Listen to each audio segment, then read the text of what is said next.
Hey guys, and here we are back again with the Dark Knight Trilogy Wave from McFarlane Toys, DC Multiverse. And today we are going to be taking a look at the big one. It's the big one. It's the Joker. So let's get a better look at that packaging, shall we? And here he is close up in the packaging. So of course we have Joker right there and all of his accessories and Build-A-Figure pieces, all that jazz. And then, of course, we have DC Multiverse right there. Joker at the bottom. Collect to build Bane. He is 2 of 4 in the collect to build Bane order. Then we, of course, have Joker right there. From Toys, DC Multiverse up top. An ad for the DC Universe Infinite. A wonderful app for reading comics at an affordable price. And if you don't care about physical copies, it's probably the way to read books. On the back, we have, of course, Joker from the Dark Knight Trilogy Wave with Bane right there looking awesome. It's a great looking picture of Bane on that bridge where him and Batman fight for the first time in The Dark Knight Rises. Such a great fight. But anyway, again, 2, and then it shows that he comes with the 6 hands and head for Bane. And then obviously all the other figures in the wave, which we have already taken a look at. We've taken a look at all of them. The only thing left that we need to take a look up in the next video is Bane, of course. And then, of course, another ad for DC Universe Infinite right there. And then for the McFarlane Toys social media pages, of course, follow them on Facebook, Twitter, and Instagram. And then, of course, on the side, we have Joker from the Dark Knight Trilogy right there. This awesome Dark Knight Trilogy logo. I love that. And then, of course, the sticker that's been on a lot of these recent releases. And then, of course, the McFarlane Toys logo right there. On the top, nothing but a window and the Dark Knight logo. Again, love that logo. And then on the bottom, of course, we have the Dark Knight legalese right there. And then here's the barcode for all you barcode hunters right there. There you go.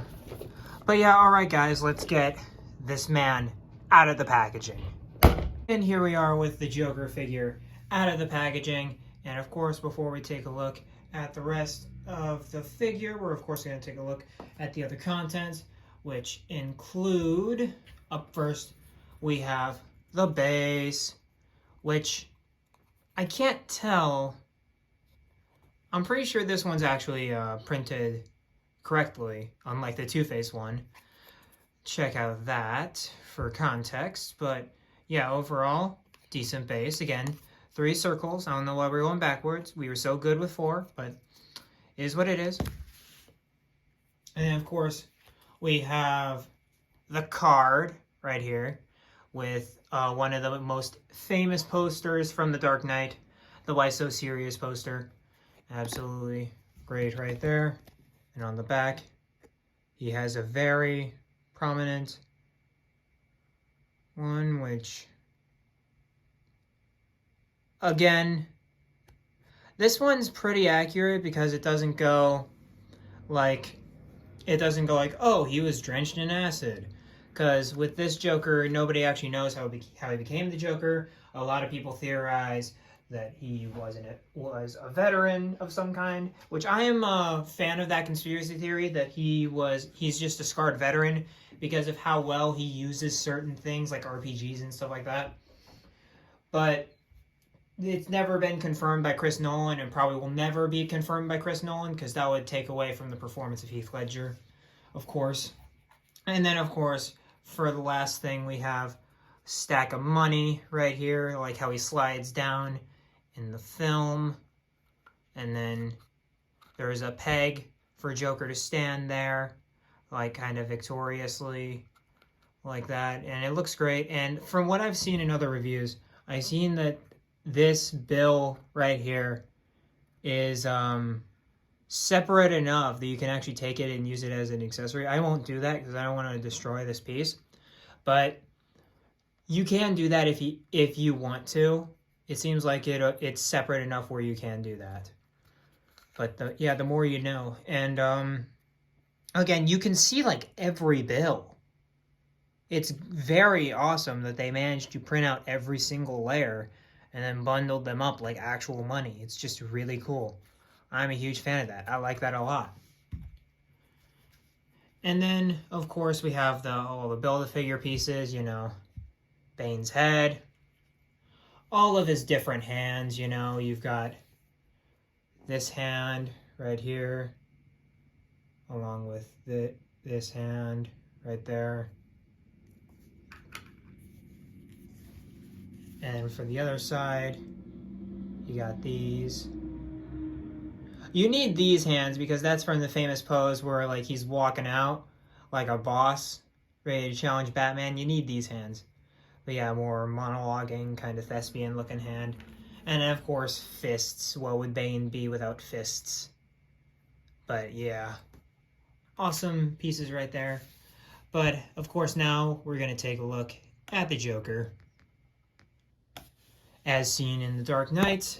And overall, I think it looks great. Like, I don't think it's ever been replicated this much that he uses makeup than on this figure. Because on the rest of them, they do, you know, the white face, and then just put in some peach wherever they want to. But this one, they actually caked on the white paint, and I think it does its job very well. And also, the hair's not specifically green, you know. It's very much dyed. You can tell it's dyed. And that gives a special quality to it, like in the movie. Even though the movie makes his green a little bit more greener, it's still, you can see the effect they were trying to pull, and I think they pulled it off beautifully. Because I especially noticed that it's kind of a mix of whenever he's like free compared to when he's in the interrogation scene. Like overall the head looks like he's in the interrogation scene where he hasn't put it on in a while, but then the eyes look very solid like at the end of the film, and also the hair looks like in the interrogation scene where a lot of the green is kind of gone. But overall, I love the head. I think the head looks great. It looks very similar to Heath Ledger. I don't think it's 100%, but I think it's good enough. Because you can definitely like tilt it down and you can like get that sinister undertone right there. It just looks, so good. I love the head. And then also, the body's good too. It is noticeable that there is like no like mid section here. It's just this, which gives room for articulation at least. But yeah, you can tell there is no like mid problem here. There's only the attachment of the top and the bottom here. But I think the coat looks great. It has a nice shade of purple. Again, it's a great looking coat. And then also you got the gloves, which look very good. And then the pinstripe pants, which I didn't know how they were going to do that, but they did it pretty well.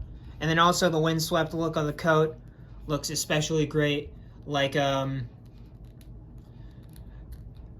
don't know. There isn't really a windswept scene in The Dark Knight, but I can imagine a windswept Joker coat looking awesome, and this is definitely one of them. It looks great. And of course you got the chain, which looks very good. And like I said, the pinstripes. And the shoes, the brown shoes. Really like those brown shoes. They look great. But overall, I'd say sculpting and like paint, stuff like that, very decently well job. I wish that going forward for like a solo release or something like that, outside of the Build-A-Figure wave, they would release an interrogation scene Joker without the coat on. I think that would really do a lot. Especially because it's, again, I think it's an Oscar-winning scene. I think they selected that scene and put it up for an Oscar, and I think it won.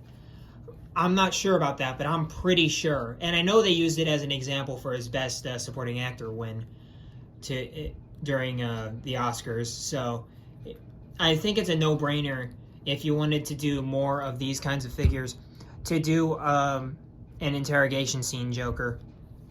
and it would totally work. But yeah, for sculpting, I'd give this a solid 9 out of 10. I don't think the head is perfect, but then again, it's as good as a figure needs to be. It's not perfect, but again, at the price point, you can't go wrong with it. But let's go into the articulation. Of course, he has the ball hinged neck right there, where he can look up about that far, because of the hair. He can look down very far. He can turn his head all the way around, but I don't think he'd like that too much. And he has neck pivot. Very expressive head. And then he, of course, has the hinged shoulders, which move out and down. He can rotate them 360 degrees. He has the disc. You can feel it, but again, because of the coat, same thing with Harvey Dent. You can't really get it as expressive as you want it to. And then he has bicep swivel, double jointed elbows, which don't look horrible, but again, seen better. They look pretty good though. And then he also has the ball jointed wrists right there, where you can rotate, and of course, where's the hinge? Can't tell where the hinge is. You can rotate it and manipulate it at your leisure.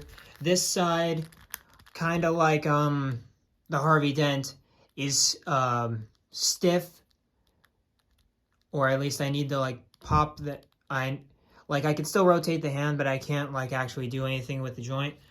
I don't know what to do with that, because the last time I tried something like that, I kind of broke it, and I really don't want to break this figure. So let me know about solutions in the comments below. I've tried hot water. It doesn't work. It's still stiff. Same with those biceps for Batman. But for the torso, very nice mobility there. He can bend that far forward, and he can bend very far back. Actually, not that far back. It's very much hindered by the same thing that they're trying to make it so flexible. But yeah, it can bend very far forward, not that far back. And then he, of course, has the standard McFarlane legs in there, which you can hinge outward like so. You can go that far forward. You can go that far forward, that far back. He has thigh pivot. I can very confidently say that's thigh pivot. He has double jointed knees, nice ratchety double jointed knees right there, which look pretty decent. And then of course he has the ankle joints, which move down and hinge down and up like so. You can rotate it at the top, and also it has a nice ratcheted ankle pivot at the bottom right there. And of course, toe articulation like so. All right, guys, so here we have our movie Heath Ledger Joker, next to, of course, Killing Joke Joker right there, and of course the Clown, both from the Three Jokers wave. And I can say confidently that these guys don't really mesh with him that well. They're all right, but they're obviously not the best. But like I said, you can easily merge the two worlds by putting a crowbar in this guy's hand, and he'll look menacing anyway. So again, I wouldn't put these comic Jokers with the Heath Ledger Joker, just because they won't really look right. I definitely put him with Heath Ledger compared to the Clown though.